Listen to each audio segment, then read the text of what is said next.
الحمدللہ نحمده ونستعینه ونستغفره ونؤمن به ونتوکل علیہ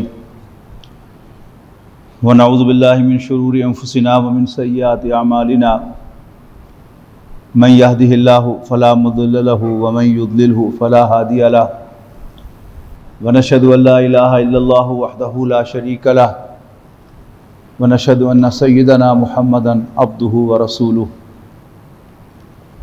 ارسلہ بالہدی ودین الحق لیظہرہ علی الدین کلہ وکفی باللہ شہیدا فصلی اللہ علیہ وسلم تسلیما کثیرا کثیرا اما بعد فاعوذ باللہ من الشیطان الرجیم بسم اللہ الرحمن الرحیم وذکر فإن الذکرى تنفع المؤمنین وما خلقت الجن والانس الا ليعبدون ما اريد منهم بالرزق وما اريد ان يطعمون ان الله هو الرزاق ذو القوة المتين فإن للذين ظلموا ذنوبا مثل ذنوب اصحابهم فلا يستعجلون فويل للذين كفروا من يومهم الذي يوعدون۔ محترم بزرگوں، دوستوں، عزیزوں اور بھائیوں، آپ کو یاد ہوگا کہ ہم انسان کے مقصد تخلیق کے بارے میں گفتگو کر رہے ہیں پچھلے 2 اجتماعات سے، کہ قرآن مجید میں یہ بات 2 اور 2 4 کی طرح واضح الفاظ میں کہی گئی ہے کہ اللہ تعالیٰ نے انسان کو اپنی بندگی کے لیے پیدا کیا ہے۔ ایک تو اس کے مقابلے میں یہ بیانیہ پیش کیا گیا ہے کہ نہیں، انسان اللہ تعالیٰ کی بندگی کے لیے نہیں، انسانوں کی خدمت کے لیے پیدا ہوا ہے۔ آج میں اس کا ایک دوسرا پہلو آپ کے سامنے رکھنا چاہتا ہوں کہ بندگی اور غلامی، اس کی نشانی اطاعت ہوتی ہے، کہ غلام ہمیشہ اپنے آقا کی بات مانتا ہوا اور اس کی اطاعت کرتا ہوا، اس کا کہنا مانتا ہوا نظر آتا ہے۔ یہی نشانی ہوتی ہے کہ یہ آقا ہے، یہ غلام ہے۔ اسی سے باس اور سبارڈینیٹ کا اندازہ ہوتا ہے کہ باس کون ہے، فیصلہ کس کا چل رہا ہے، اور سبارڈینیٹ کون ہے، اس کا حکم کون مانتا ہے۔ اس کے مقابلے میں مجھے اقبال نے کہا تھا کہ ستیزہ کار رہا ہے ازل سے تا امروز، چراغ مصطفی سے شرار بلاوی۔ چراغ مصطفی نبی اکرم صلی اللہ علیہ وسلم نے رسالت کا جو چراغ روشن کیا تھا مکہ مکرمہ میں، وہاں سے وہ روشنی مدینہ منورہ تک پہنچی اور پھر پورے عرب میں پھیلی، اور اسی روشنی کی کرنیں ہم تک پہنچی۔ اللہ تعالیٰ کے کچھ بندوں کے ذریعے سے یہ پیغام پوری دنیا میں پہنچ گیا، لیکن اول روز سے شیطان اس چراغ کو بجھانے کی کوشش کر رہا ہے۔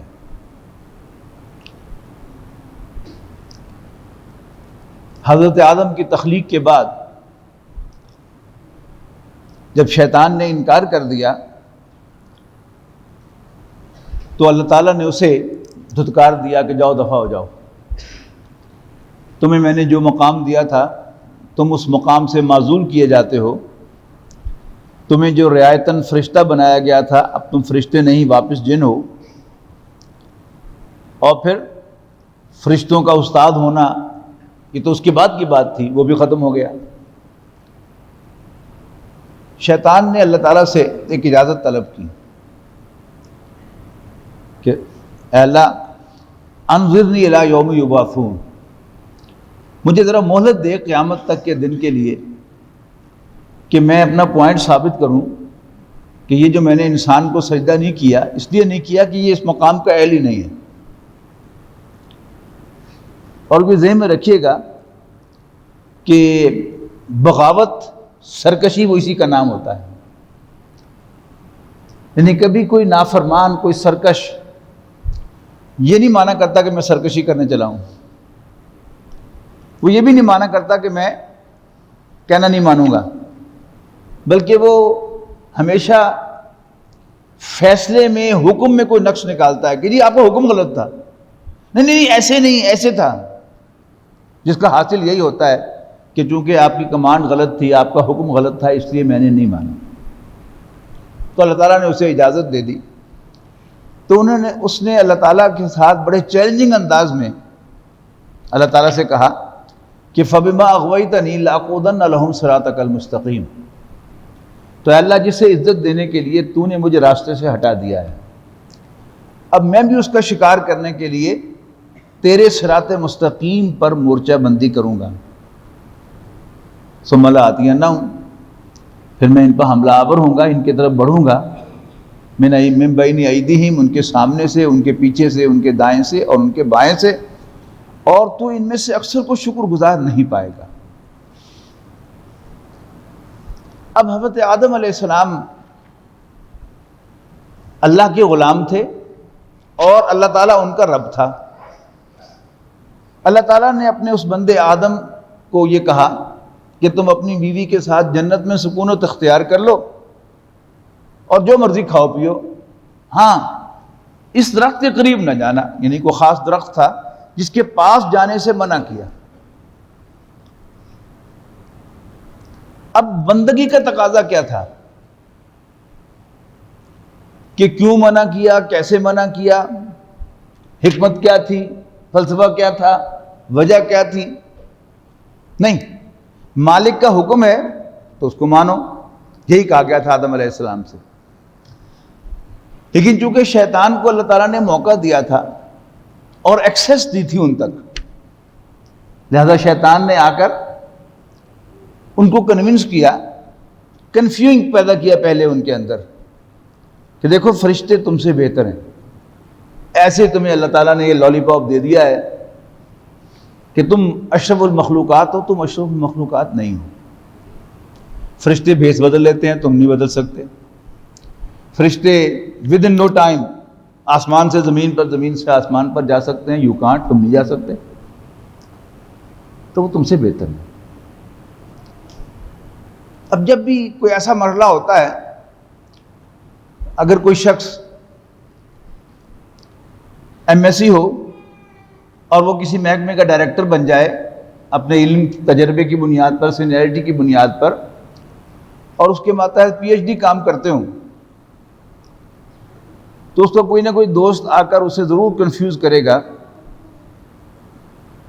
کہ بھئی مبارک ہو، لیکن یہ کمی بھی پوری کر ہی لو، یہ پی ایچ ڈی والا جو ہے یہ بھی ٹنٹا نکال ہی دو، یہ اپنی کمی بھی پوری کر لو. اب وہ بالکل کنفرم ڈائریکٹر ہوتا ہے، لیکن اب وہ سوچنے لگتا ہے کہ ہاں بات تو اس کی درست ہے. نیٹ پہ جاتا ہے، تلاش کرتا ہے کہیں کوئی کرسپونڈنس کورسز پر پی ایچ ڈی ہوتی ہے، پتہ چلا کہ نہیں ہوتی. پھر ادھر ادھر پوچھتا ہے، اور ہے بڑا کریڈیبل آدمی، ابھی تک اس نے جو سروس کی ہے بڑی دیانتداری کے ساتھ کی ہے، بڑی جان مار کر کی ہے، تبھی تو وہ ڈائریکٹر بنا تھا. لیکن اب اسے کوئی کہتا ہے کہ بھائی وہ فلاں قازقستان میں یا ترکستان میں یا فلاں جگہ پر ایسے بھی ڈگریاں مل جاتی ہیں. اب اس نے آج تک کبھی 2 نمبری نہیں کی، لیکن اب چونکہ وہ کنفیوز ہو گیا ہے، لہذا اب وہ شخص بھی تیار ہو جائے گا کہ چلو ایک اوڑا کوٹ پڑھ لو پھر توبہ کر لیں گے. جیسے حضرت یعقوب علیہ السلام کے بیٹوں کو کنونس کیا شیطان نے، حالانکہ وہ 3 نسلوں سے نبیوں کی اولاد، لیکن بہرحال وہ سارے ایگری کر گئے اس بات پر کہ اب یوسف کو راستے سے ہٹانا ہماری مجبوری ہے، لہذا اس کو کنویں میں پھینک دیا. تو اگر حضرت ابراہیم علیہ السلام کے پڑپوتے، حضرت اسحاق کے پوتے اور حضرت یعقوب علیہ السلام کے بیٹے یہ اتنی بڑی حرکت کر سکتے ہیں، تو ہمیں اپنے بارے میں کسی غلط فہمی میں مبتلا نہیں ہونا چاہیے کہ ہم بڑے اسٹرانگ لوگ ہیں. نو وی آر ناٹ. ہرگز اسٹرانگ نہیں ہے۔ اگر ہم شیطان کو موقع دیں گے کہ وہ ہم سے آگے ملاقات کرے اور ہم اس کی باتوں پر کان دھریں گے، اس کو موقع دیں گے کہ وہ ہمیں کنونس کرے، تو ہمیں کنونس کر لے گا۔ تو اللہ تعالیٰ نے آدم علیہ السلام سے کہا کہ بس تم نے اس درخت کے قریب نہیں جانا، لیکن شیطان نے جب ان سے کہا کہ اصل میں یہی تو وہ درخت ہے جس کا پھل کھانے سے تم فرشتے بن سکتے تھے، پتہ نہیں تمہارے رب نے تمہارے ساتھ یہ کیا حد کیا ہے، سمجھ نہیں آئی، وہی درخت تم پر بین کر دیا۔ اچھا اب آپ اپنے اوپر قیاس کیجئے کہ اگر ایسی سچویشن میں آپ ہوں تو آپ رات کو اپنی اہلیہ کے ساتھ یہ ڈسکشن کرتے رہیں گے کہ یہ بات جو ہے ہم پر بین کیا گیا ہے درخت، لیکن شیطان نے بتایا ہے کہ اس میں یہ تاثیر ہے کہ انسان فرشتہ بن سکتا ہے۔ اب آپ دل ملائیں گے، ایک طرف اللہ تعالیٰ کا حکم ہے اور دوسری طرف یہ ٹیمپٹیشن ہے کہ اس سے انسان فرشتہ بن سکتا ہے، اور ساتھ ہی آ کر ان سے کہا کہ تمہیں پتہ ہے نا کہ میں اندر کا آدمی ہوں، تمہیں بنانے سے پہلے اللہ تعالیٰ نے فرشتوں کے سامنے یہ راز کھولا تھا کہ وہ زمین پر اپنا ایک نائب بنانے والا ہے، اور تمہیں جنت کیسی لگتی ہے؟ کہیں گے بڑی، انہوں نے کہا ہوگا بڑی، بہت مزے کی، امیزنگ، واہ واہ، چھوڑنا چاہو گے؟ ہم کہا نہیں۔ اچھا پھر بتانا تو نہیں چاہیے مجھے، لیکن میں بتا رہا ہوں تمہیں کہ اللہ تعالیٰ نے تمہیں کسی بہانے سے زمین پر بھیج دینا ہے۔ اب پھر ان کے آپس میں گفتگو ہوگی کہ کیا کیا جائے، اور اسی سے پوچھیں گے بدماش سے کہ تم تو ساری باتوں کا تمہیں پتہ ہے، بتاؤ اس کا حل کیا ہے۔ پھر وہ ذرا ایکٹنگ کرے گا، ذرا ہیجیٹیشن سی، میں کیا کہوں، تمہارے رب کا حکم ہے، چلو بھارت دوستو میں بتا ہی دیتا ہوں کہ وہی جو درخت ہے اسی میں آب حیات تھا، اس کا جوس پینے سے انسان کو آب حیات مل جاتا ہے، اور انسان کو پھر ہمیشہ ہمیشہ جنت میں رہنے کا ٹکٹ مل جاتا ہے۔ تو پھر نتیجہ کیا نکلتا ہے؟ انسان کہے گا نہیں نہیں نہیں نہیں، دل کر بھی رہا ہے، وہ جیسے ہوتا ہے نا کہ یونیورسٹی میں کوئی نوجوان جو ہے وہ جاتا ہے، حافظ قرآن ہے، بڑے کنزرویٹو ماحول سے نکل کے گیا ہے، اب یونیورسٹی میں گیا، اب اس کے دوست جو ہیں وہ کہیں غلط جگہ پر جانے کا پروگرام رکھتے ہیں، یعنی جب ہم پڑھتے تھے اس میں تو مووی دیکھنا جو ہے وہ بھی کسی شریف گھرانے کے بچے کے لیے بہت بڑا گناہ سمجھا جاتا تھا، تو وہ جانے لگے ہیں یا کوئی کسی اور غلط جگہ پر جانے لگے ہیں، کہتے ہیں مولوی تم ہی چل۔ اب اس کا دل بیچ میں سے چاہ رہا ہوتا ہے نہیں میں جانا، لیکن اس کا خواہش کیا ہوتی ہے کہ مجھے زبردستی دھکا دے کے لے جائیں اور میں پاؤں گھسیٹتا ہوا ساتھ چلا جاؤں گا۔ بالکل وہی کیفیت جو ہے وہ معلوم ہوتی ہے کہ جیسے شیطان نے انہیں کنونس کیا اور انہیں کہا اچھا یار نہ کھاؤ، چکھنا تو کوئی مول نہیں، چکھ لو اس میں سے تھوڑا سا، پھر جب پسند نہ آئے، مزہ نہ آئے تو پیسے واپس۔ تو قرآن مجید نے خوب نقشہ کھینچا ہے سورہ اعراف میں اس کا، فلما ذاق الشجرۃ بدت لہما سوآتہما، تو جو ہی انہوں نے اس میں سے چکھا تو ان کی شرمگاہیں ایک دوسرے پر ایکسپوز ہو گئی، اور پھر وہ لگے جنت کے پتوں سے اپنی شرمگاہوں کو ڈھانپنے۔ وَنَادَاهُمَا رَبُّهُمَا، تو ان کے رب نے انہیں آواز دی، او آدم و حوا أَلَمْ أَنْهَكُمَا عَنْ تِلْكُمَا الشَّجَرَةِ، کیا میں نے تمہیں اس درخت کے پاس جانے سے منع نہیں کیا تھا، اور تمہیں وارن نہیں کیا تھا ان الشیطان لکم عدو مبین، کہ شیطان تمہارا کھلا دشمن ہے؟ تو اصل جرم کیا تھا ان کا؟ اللہ تعالیٰ کی ڈائریکشن کو فالو نہ کرنا، اللہ تعالیٰ کا حکم نہ ماننا۔ اللہ تعالیٰ نے اس کے پاس جانے سے منع کیا ہے اور تم اس پاس جانے میں سوچ رہے ہو، تو بغاوت تو تم نے اسی وقت کر دی۔ تو اقبال کا جو شعر میں نے آپ کو سنایا کہ ستیزہ کار رہا ہے ازل سے تا امروز، چراغ مصطفی سے شرار گلابی۔ چراغ مصطفی آپ کو کیا دکھاتا ہے؟ وہی سناتا ہے، اللہ تعالیٰ یہ چاہتا ہے، اللہ تعالیٰ یہ چاہتا ہے، اللہ تعالیٰ کہتا ہے کہ تم ایسا کرو، اللہ تعالیٰ چاہتا ہے کہ تم ایسا نہ کرو، اس سے قریب بھی نہ جاؤ۔ اب وہ جو ابلیسی تصورات ہیں، وہ جو ابلیسی ایجنڈا ہے وہ کیا ہے کہ ون وے اور دا ادر، انسان کو اللہ تعالیٰ کی ڈائریکشن سے ہٹانا، اور اس کے پاس اتنے طریقے ہیں کہ تصور بھی نہیں کیا جا سکتا۔ ہماری تاریخ میں نبی اکرم صلی اللہ علیہ وسلم پر قرآن مجید نازل ہوا، اور نبی اکرم صلی اللہ علیہ وسلم نے اللہ کا یہ پیغام صحابہ کرام تک پہنچایا، اور ساتھ آپ کے فرمودات بھی شامل ہوتے چلے گئے، اور صحابہ کرام نے اس انسٹرکشن کے مطابق اپنے آپ کو ڈال لیا۔ خاص طور پر جو السابقون الاولون ہیں، پہل کرنے والے اور سبقت لے جانے والے جو صحابہ تھے، جن کے بارے میں کہا گیا کہ سبقت لے جانے والے، پہل کرنے والے، والذین اتبعوہم بإحسان، اور جنہوں نے ان کی پیروی کی، سابقون الاولون کی پیروی کی ایمان کے ساتھ، اللہ ان سے راضی ہے، وہ اللہ سے راضی ہیں، تو انہوں نے اپنے آپ کو رسول اللہ صلی اللہ علیہ وسلم کی انسٹرکشنز اور قرآن مجید کے سانچے میں ڈال لیا۔ خلافت راشدہ کے دور میں جو نئے مسائل پیش آتے رہے، اور دین کو باقاعدہ ایک شیپ دینے کے لیے حضرت عمر رضی اللہ تعالیٰ عنہ نے بالخصوص ایک مجلس شورا بنا دی، سینئر صحابہ کو اس مجلس شورا کا رکن نامزد کر دیا، اور ہر اہم ایشو وہ اس میں لے کے گئے، اور پھر وہاں جو فیصلے شورا نے کیے اس پر عمل کیا۔ ان کو ہمارے دین کی اصطلاح میں اجماع امت کہا جاتا ہے، امت کا کنسنسس۔ یہ جیسے ہر ادارے میں مختلف باڈیز ہوتی ہیں، ایک اس کی ورکنگ کمیٹی ہوتی ہے، اس سے اوپر اس کی ایک مجلس شورا ہوتی ہے، یعنی ورکنگ کمیٹی یا مجلس عاملہ وہ ڈے ٹو ڈے امور کو طے کرتی ہے، شورا جو ہے پالیسی میٹرز کو دیکھتی ہے، لیکن ان دونوں کے اوپر ایک جنرل باڈی ہوتی ہے جو اس مجلس شورا کو بھی الیکٹ کرتی ہے،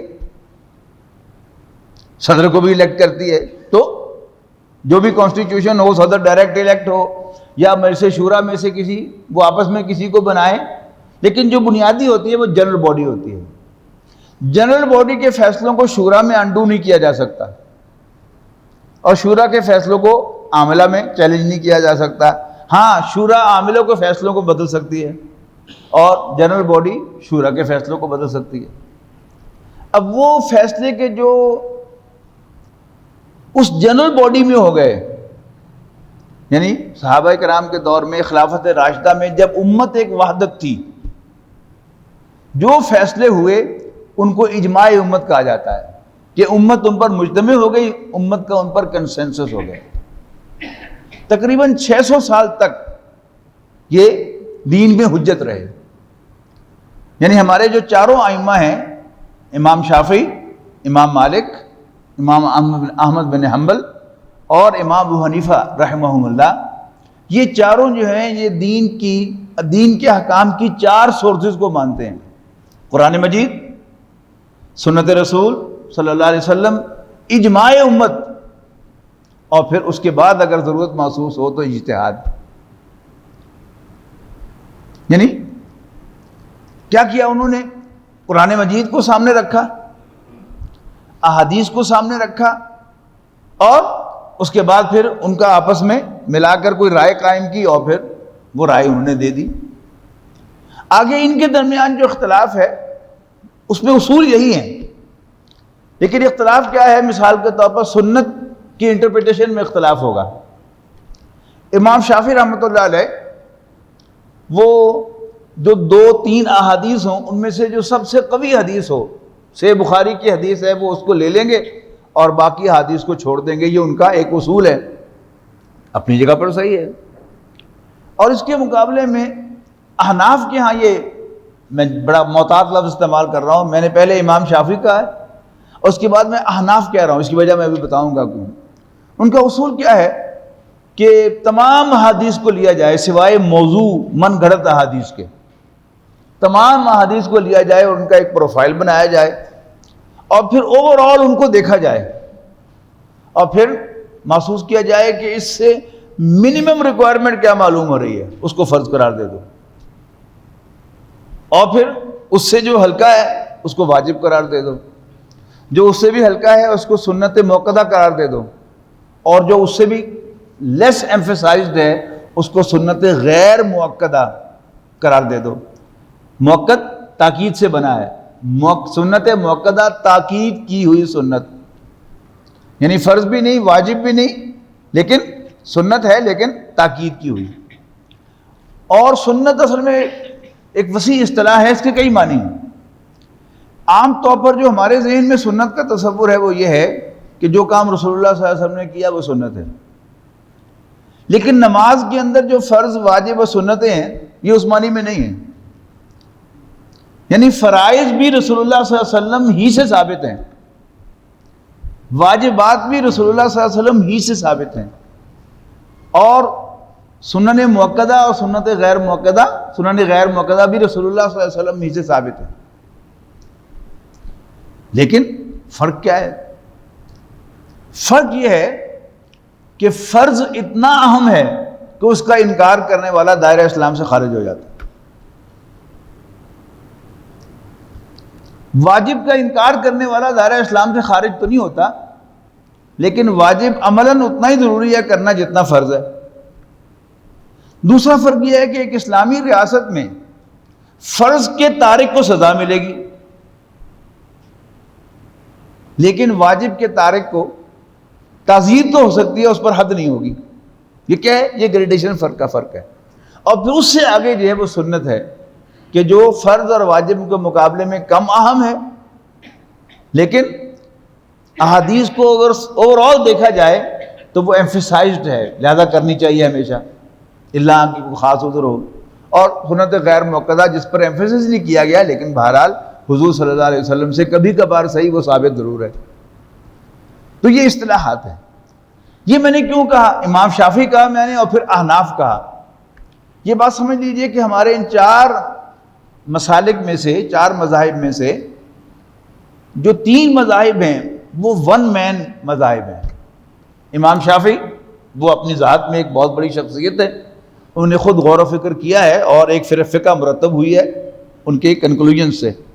اسی طرح امام احمد بن حنبل ایک بہت بڑے محدث ہیں، ان کا یعنی ایک کتاب جو ہے وہ صحاح ستہ میں شامل ہے، مسند احمد، اور پھر انہوں نے بھی ایک فقہ ترتیب دی ہے۔ امام مالک رحمۃ اللہ علیہ یہ ہمارے سب سے سینئر امام ہیں، یہ مدینہ منورہ ہی کے رہنے والے تھے اور مسجد نبوی ہی میں انہوں نے درس دیا ہے۔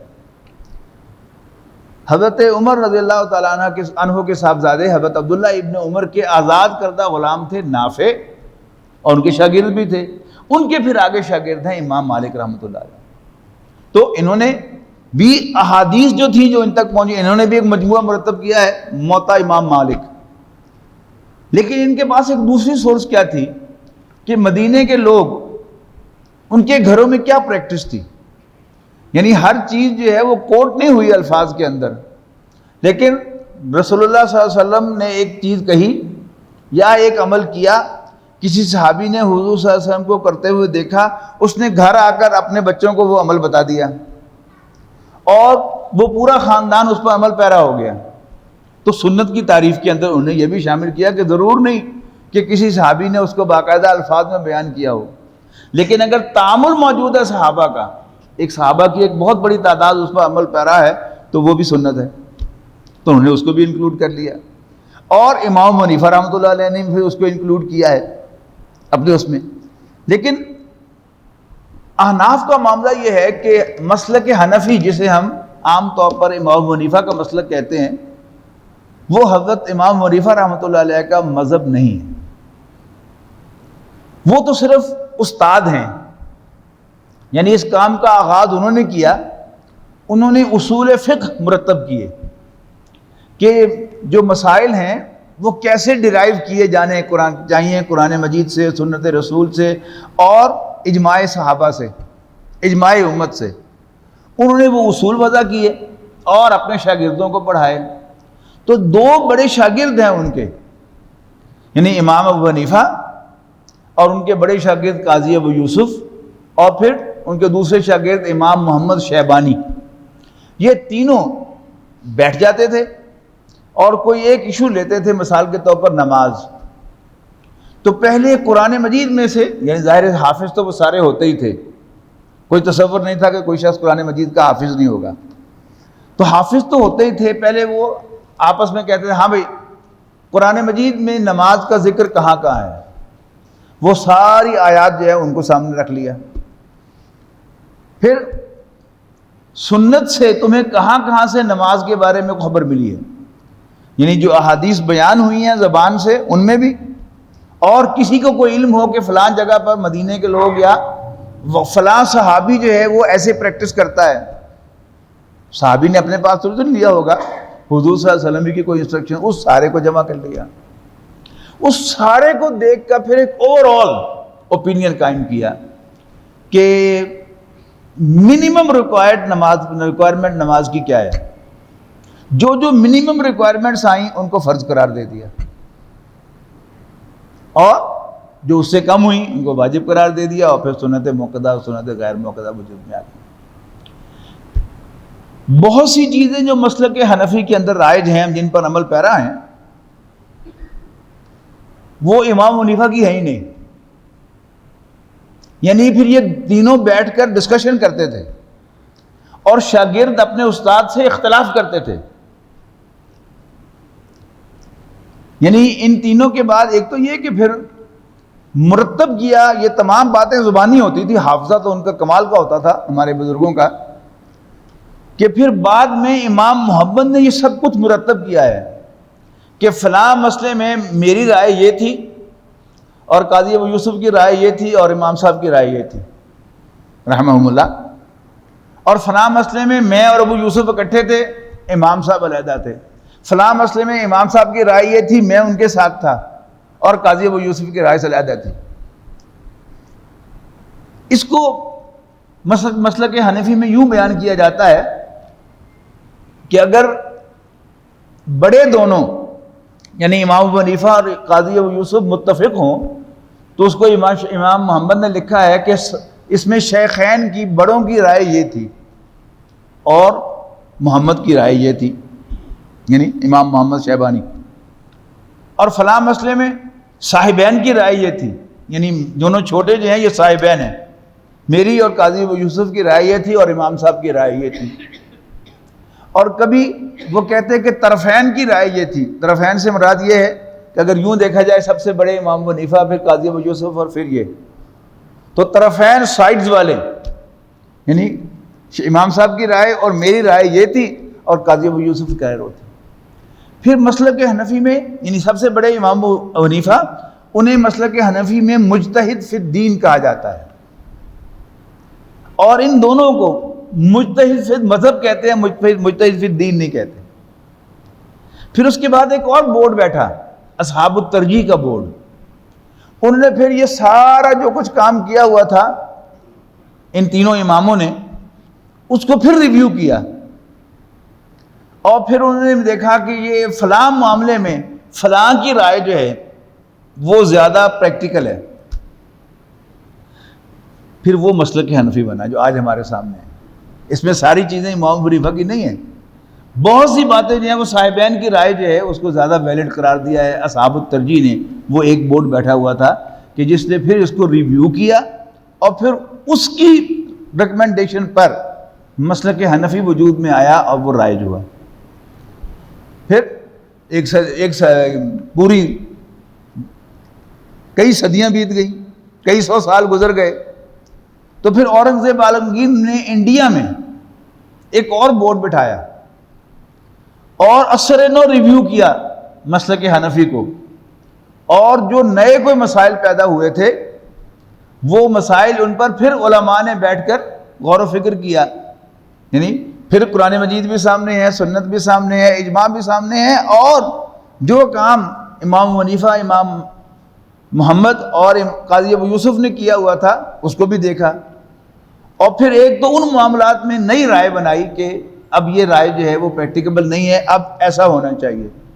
اور جو نئے مسائل پیدا ہو گئے تھے ان پر نئے سرے سے اجتہاد کیا تو پھر فتاوی عالمگیری وجود میں آئے۔ اب دوسری طرف آئیے کہ وہ جو ابلیسی ایجنڈا ہے وہ کیا ہے؟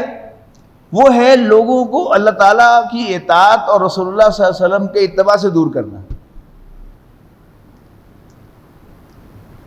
یعنی اجماع امت ہو گیا، 4 فقہیں وجود میں آ گئیں، اور یہ ریکمینڈ کیا گیا علماء کی طرف سے کہ یہ چاروں جو فقہا ہیں انہوں نے قرآن و سنت سے ہی انفر کیا ہے، لہذا کسی کو بھی فالو کر لو تو تم دین ہی پر چلو گے اور قرآن و سنت ہی پر چلو گے۔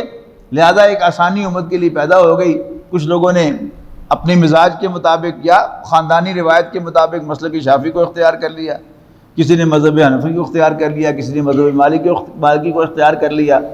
اور یہ ہوا ہے کہ صحابہ کرام یعنی جس بینٹ آف مائنڈ کے تھے وہ جہاں جہاں گئے وہاں وہ مسلک رائج ہو گئے۔ افغانستان اور انڈو پاک سب کانٹیننٹ، اور ادھر سے انڈونیشیا، یہاں پر مسلک حنفی رائج ہوا۔ پھر انڈونیشیا کے پاس یا ملائیشیا، وہاں پر مسلک شافعی رائج ہوا۔ اچھا، پھر افریقہ میں مسلک مالکی رائج ہوا، اور پھر کیونکہ جیسے میں نے عرض کیا کہ امام مالک رحمۃ اللہ علیہ مدینہ منورہ کے تھے، لیکن ان کا جو مسلک ہے وہ جا کر افریقہ میں رائج ہوا، اور جو حرمین میں جو مسلک جو ہے وہ زیادہ رائج ہوا وہ مسلک حنبلی تھا۔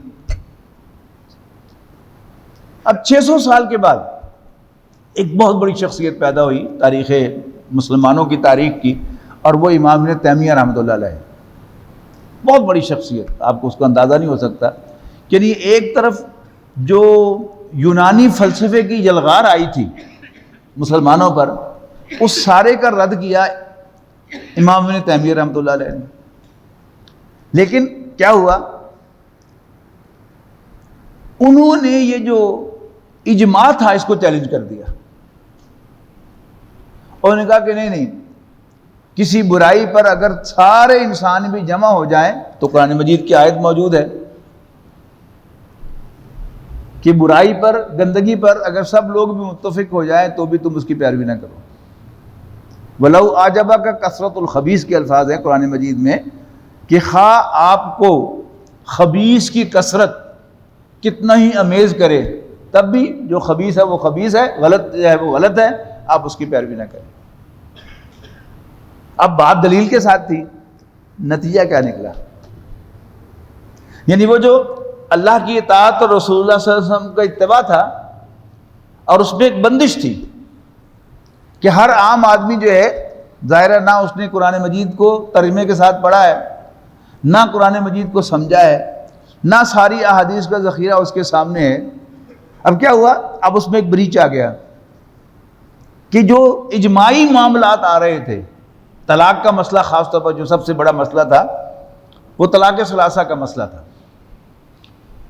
نبی اکرم صلی اللہ علیہ وسلم کے سامنے جب کوئی کیس آتا تھا، کسی نے 3 طلاقیں دے دی ہیں، تو آپ براہ راست اس شخص سے پوچھتے تھے، انٹرویو کرتے تھے کہ تمہارا کیا مطلب تھا، اور اس سے گفتگو کرنے کے بعد آپ اس پر فیصلہ دے دیتے تھے۔ کہ کبھی کہتے تھے کہ نہیں، اسے پتہ ہی نہیں کہ 3 طلاقیں کیا ہوتی ہیں، بس ویسے ہی اس نے 3 کہہ دیا ہے، تو پھر آپ نے اس پر فیصلہ دیا کہ نہیں ایک ہی ہے، اور کبھی آپ نے 3 کا فتویٰ دے دیا۔ اب امام تیمیہ رحمۃ اللہ علیہ نے یعنی اس اجماع امت کے خلاف یہ رائے قائم کی کہ نہیں، وہ 3 طلاقیں جو ہیں وہ حضور صلی اللہ علیہ وسلم کے زمانے میں بھی ایک ہی تھی، تو اب بھی ایک ہی ہوں گی۔ آگے بریچ۔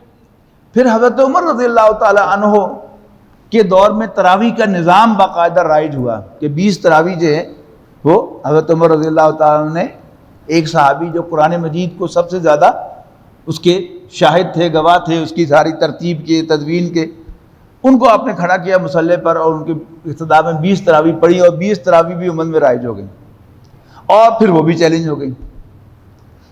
ہوتا کیا ہے؟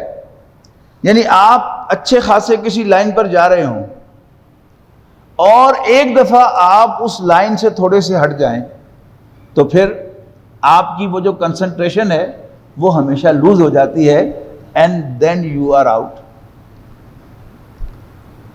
اب آئیے آگے چلیے. دین چل رہا تھا، یہ سارے مسالے دنیا کے مختلف علاقوں میں رائج تھے. ہندوستان جو تھا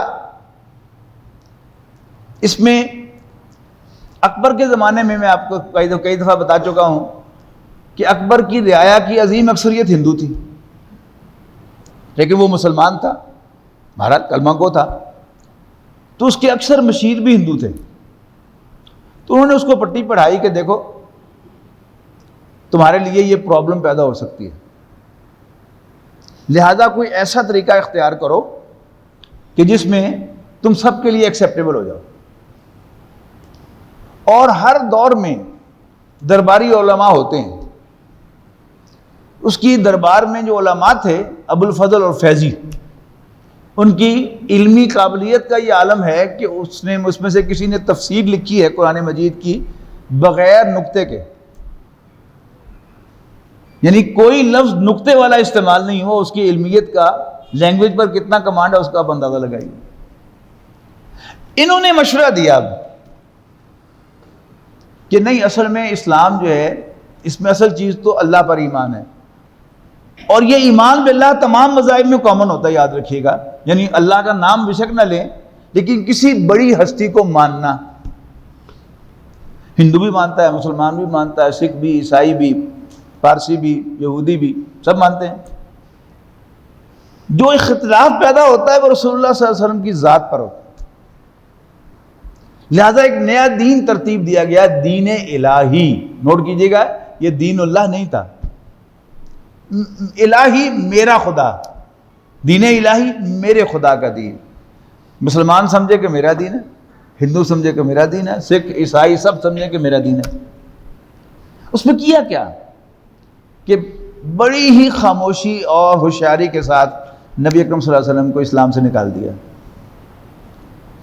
یہ تو پھر اللہ تعالیٰ نے حضرت مجدد الفسانی رحمۃ اللہ علیہ کو کھڑا کیا اس کام کے لیے، اور بہت خوب خراج تحسین پیش کیا علامہ اقبال نے کہ حاضر ہوا میں شیخ مجدد کی لحد پر، وہ خاک کے ہے زیر زمین مطلع انوار، گردن نہ جھکی جس کی جہانگیر کے آگے، جس کے نفس گرم سے ہے گرمی احرار، وہ ہند میں سرمایہ ملت کا نگہباں.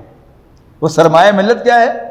نبی اکرم صلی اللہ علیہ وسلم کی ذات، اسلام کا تاج، اسلام کی ساری رونق، اسلام کا حسن وہ رسول اللہ صلی اللہ علیہ وسلم ہے.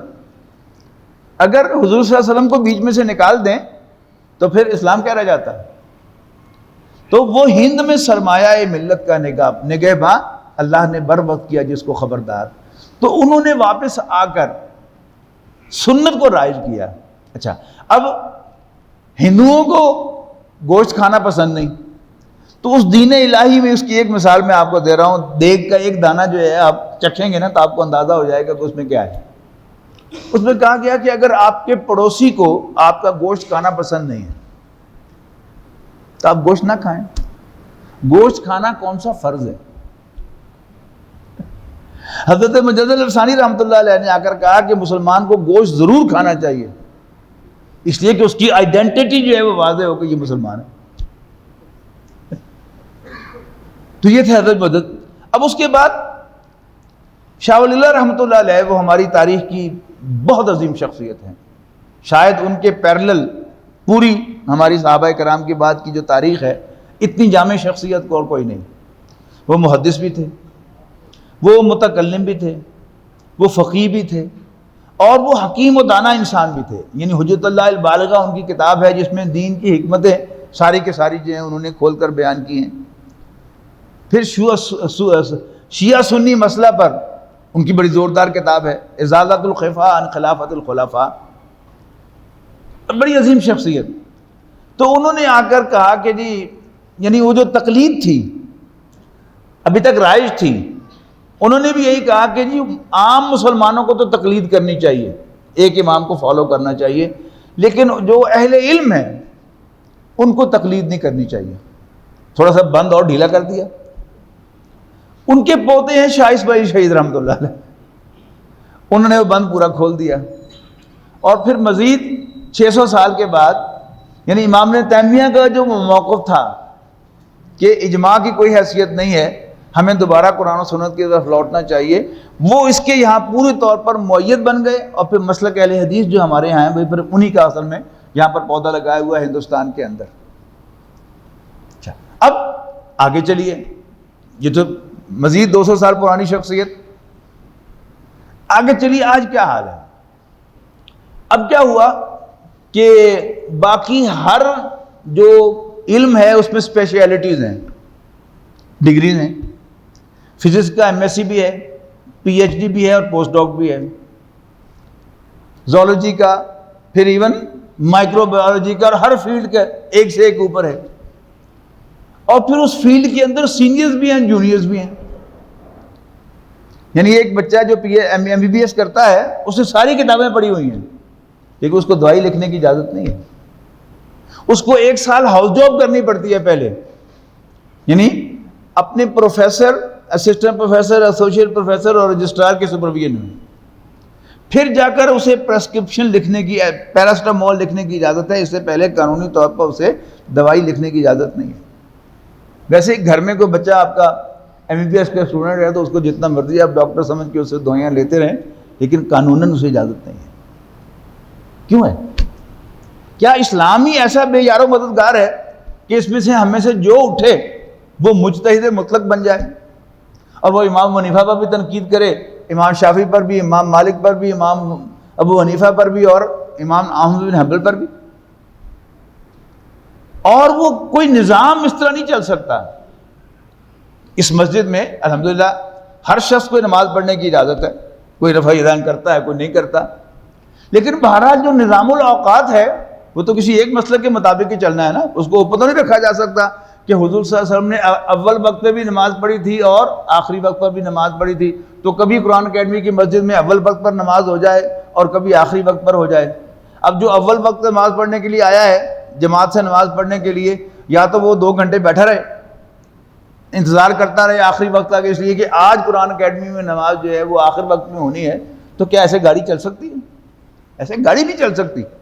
لیکن بہرحال آج ایک ہوا کیا ہے، بس جی قرآن و سنت پر عمل کرنا چاہیے، لیکن قرآن و سنت کا فیصلہ کون کرے گا؟ وہ میں خود کر لوں گا، مجھے عربی تھوڑی سی آتی ہے، نہیں تو میں ترجمہ پڑھ کے حدیث کا اور اس میں سے میں آپ کو رائے دے دوں گا۔ دنیا کے اور کسی معاملے میں یہ معاملہ نہیں ہے، لیکن دین اس کو ہم نے اتنا ہی سستا سمجھ لیا ہے کہ ہم میں سے ہر شخص جو ہے وہ خود، یعنی ایک M B B S doctor جو ہے وہ کتابیں پڑھ کے سرجری نہیں کر سکتا جب تک اس نے سرجری اپنے پروفیسر کے سپرویژن میں سیکھی نہ ہو، لیکن دین ہر شخص جو وہ سمجھے کہ چونکہ میں اردو پڑھ سکتا ہوں اور میں قرآن مجید کا اردو ترجمہ بھی پڑھ لیتا ہوں، احادیث کا بھی اردو ترجمہ پڑھ لیتا ہوں، اور احادیث کا مجموعہ آپ اندازہ نہیں لگا سکتا کتنا بڑا مجموعہ ہے۔ صرف صحیح بخاری جو ہے وہ حدیث نہیں ہے، 6 احادیث کی کتابیں ہیں جن میں محدثین کا اجماع ہے کہ وہ صحاح 6 ہیں، وہ صحیح کتابیں ہیں، صحیح بخاری، صحیح مسلم، جامع ترمذی، سنن ابی داؤد، سنن نسائی اور مسند احمد بن حنبل۔ یہ 6 کتابیں ہیں جن پر امت کا کنسنسس ہے کہ یہ صحیح کتابیں ہیں۔ پھر یہ کئی سو سال سے یہ ایک کنسنسس چلا آ رہا ہے، اور اب ایک صاحب اٹھے، بہت بڑے محدث ہیں، بہت بڑا علم ہے، انہوں نے ایک نئے سرے سے ریویو کر دیا اور ان کتابوں میں سے جو ضعیف حدیث اور موضوع حدیث نکال کے چھانٹ کے باہر پھینک دی، یعنی اپنی طرح سے وہ سمجھ رہے ہیں کہ شاید وہ حدیث کی خدمت کر رہے ہیں، سنت کی خدمت کر رہے ہیں، لیکن کیا خاک خدمت کر رہے ہیں کہ وہ ان تمام جو کتابیں جن کو 1200 سال سے 1100 سال سے صحیح سمجھا جا رہا ہے، انہوں نے ان کی کریڈیبلٹی زیرو کر کے رکھ دی؟ کیا خدمت کی انہوں نے؟ تو اصل میں اس جو ٹرینڈ کو دیکھیں، ٹرینڈ کیا ہے؟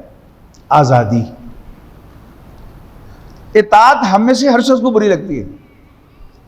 آپ کسی ادارے میں کسی ایک شعبے کے سربراہ ہیں تو آپ کھلیں گے اپنے ماتحتوں کو، اور آپ کا باس جو ہے وہ آپ کو کھلے گا، حالانکہ نظام ہمیشہ اطاعت سے چلتا ہے۔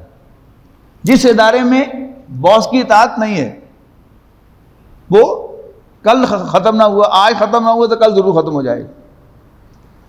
تو نظام جو ہے وہ اطاعت سے چلتا ہے، اور اطاعت اس کو جتنا آپ جو ہیں وہ پرسن کی طرف لے کے جائیں گے، یعنی ٹرینڈ کیا ہے، سسٹم کو مانا جائے، پرسن کو نہیں۔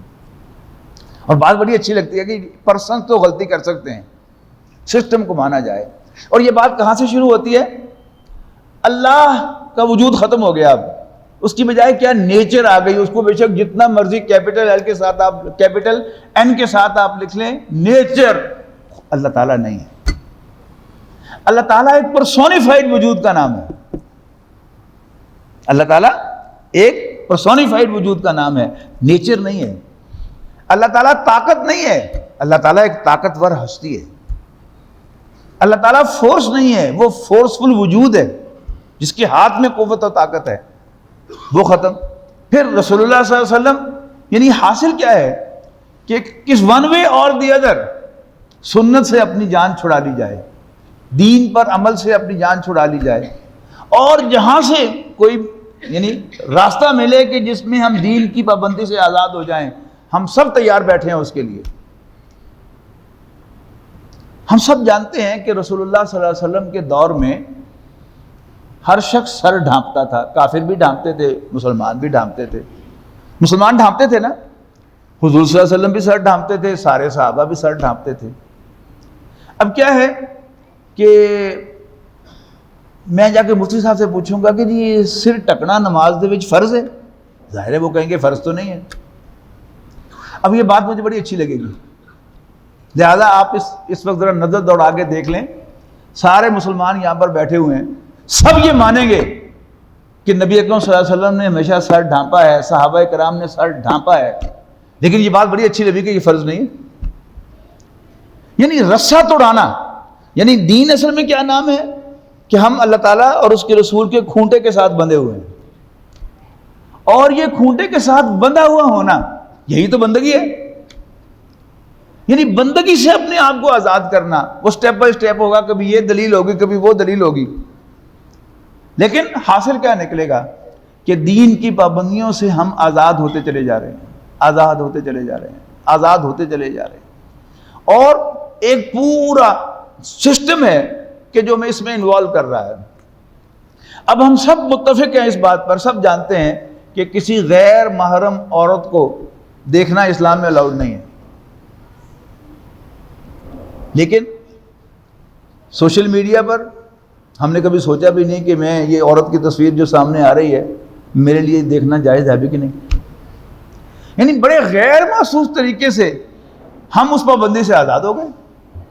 اللہ حاضر قیاس، اگر آپ اس کو یعنی اس ٹرینڈ کو نوٹ کریں کہ اصل جو اللہ تعالیٰ نے پیدا کیا تھا غلامی کے لیے، اور غلامی کا سمبل کیا ہوتا ہے؟ اطاعت، انسان کا بندھا ہوا ہونا، اٹیچڈ ہونا کسی کے ساتھ، اور اس کے مقابلے میں آزاد۔ ٹھیک ہے نا؟ یہ الفاظ جو ہیں آپ نوٹ کیجئے گا، سیکولرزم، اس کے لیے کیا کیا دوسرے پیرلل الفاظ ہیں؟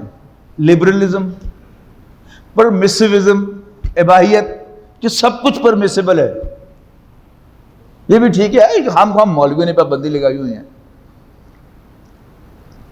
ٹھیک ہے نا؟ تو امام ابن تیمیہ رحمۃ اللہ علیہ نے تو یہ کہا تھا نا کہ جی وہ اجماع کی پابندی نہیں ہے۔ اس کے بعد چوری غلام پرویز صاحب آئے، انہوں نے کہا جی حضور صلی اللہ علیہ وسلم کی دو حیثیتیں تھیں، ایک تو آپ اللہ کے رسول تھے، اور اس حیثیت میں آپ کا کام تھا قرآن شریف پہنچانا، وہ انہوں نے پہنچا دیا، فارغ ہو گئے، جیسے ڈاکیہ فارغ ہو جاتا ہے آپ کو خط پہنچا کر۔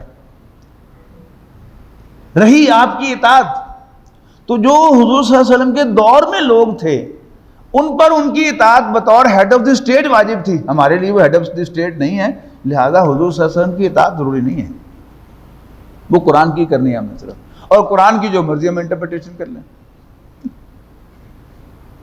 آگے چلیے، یعنی نیلے پہ دیلا آئے گا۔ غامدی صاحب تشریف لے آئے، اب غامدی صاحب نے قرآن مجید کی بھی ڈیفینیشن بدل دی، انہوں نے کہا نہیں نہیں، اصل میں جو چیز تھی وہ کتاب تھی، الکتاب، اور الکتاب کا پہلا ایڈیشن تورات تھا، تورات تھی، پھر زبور تھی، اور پھر انجیل تھی، اور پھر یہ آخری ایڈیشن ہے۔ تو کتاب کو ماننے، کتاب پر عمل کرنے کا مطلب ہے کہ یہ سارے کو ماننا. حاصل کیا ہے کہ جہاں سے کوئی اپنے مطلب کی چیز ملے، وہ تورات میں مل جائے، انجیل میں مل جائے، زبور میں مل جائے، قرآن شریف میں، وہ نکال لو. اور سنت کی بھی ایک نئی ڈیفینیشن لے کے آ گئے وہ، کہ سنت اصل میں سنت ابراہیمی ہے. ٹھیک ہے نا. اور پھر بات وہی کہ آزادی ہو گئی کہ رسول اللہ صلی اللہ علیہ وسلم کی اتباع جو ہے وہ نہیں ضروری. یہ سارے جو انبیاء کرام گزرے ہیں ان میں ڈھونڈیں، جھوٹی کتابوں میں، سچی کتابوں میں، جس کے بارے میں ہم مان رہے ہیں کہ وہ بائبل تحریف شدہ ہے، جس انجیل اور زبور کے بارے میں ہم مان رہے ہیں ایک طرف کہ وہ تحریف شدہ ہے، لیکن اب اس سے اپنے مطلب کی چیزیں نکالی جا سکتی ہیں. اب ان کی جو ساری باتیں ہیں ان کا آپ پروفائل بنائیں ذرا. جیسے نا وہ کرکٹ میں ٹرینڈ دکھایا جاتا ہے، ایک اوور میں چھکے 2 لگ گئے، اس کے بعد ایک ٹرینڈ وہ دکھاتے ہیں پورا، تو صاف پتہ چل جاتا ہے کہ یہ ٹیم ہارنے والی ہے. اب ٹرینڈ دیکھیں کہ ہر وہ چیز جو مغرب سے آئی ہے اس کو غامدی صاحب نے ثابت کر دیا کہ اس کا اسلام کے ساتھ کوئی تعلق نہیں. یعنی مکمل آزادی پر مسوزم. عنوان جو ہے وہ لیبل اسلام کا لگا ہوا ہے، لیبل دین کا لگا ہوا ہے، لیکن اندر سے کیا ہے؟ سب کچھ الاؤڈ ہے. یہ بھی اس کا دین کے ساتھ کوئی تعلق نہیں، اسلام میں تو اس کا وجود ہی نہیں. یہ خامخواہ مولویوں نے بنا لیا ہے. یعنی مولوی کو تو صرف انہوں نے درمیان میں رکھا ہوا ہے لان تان کرنے کے لیے. آپ غور سے دیکھیں گے تو وہ ساری لان تان دین کے لیے اور رسول اللہ صلی اللہ علیہ وسلم اور صحابہ کے لیے. اللہ تعالیٰ انہیں بھی ہدایت دے اور ہم سب کو بھی ہدایت دے. اللہ تعالیٰ سے دعا ہے کہ اللہ تعالیٰ ہمیں دین کی روح جو ہے اس کو سمجھنے اور اس کے مطابق اپنے آپ کو بندگی میں لانے کی کوشش کرنے کی توفیق دے، کہ ہم بندے دکھیں، آزاد نہ دکھیں. یہی ہمارے لیے اعزاز ہے جو علامہ اقبال نے کہا تھا کہ کشادہ دست کرم جب وہ بے نیاز کرے، نیاز مند نہ کیوں عاجزی پہ ناز کرے. ہمیں اسی پر ناز ہونا چاہیے. اقول قولی ھذا واستغفر اللہ لی ولکم ولسائر المسلمین والمسلمات. خليل بالقرآن هو إمامنا على هداية الله آمتنا. كلام ربنا هدايتنا، عطاء جبريل على رسولنا.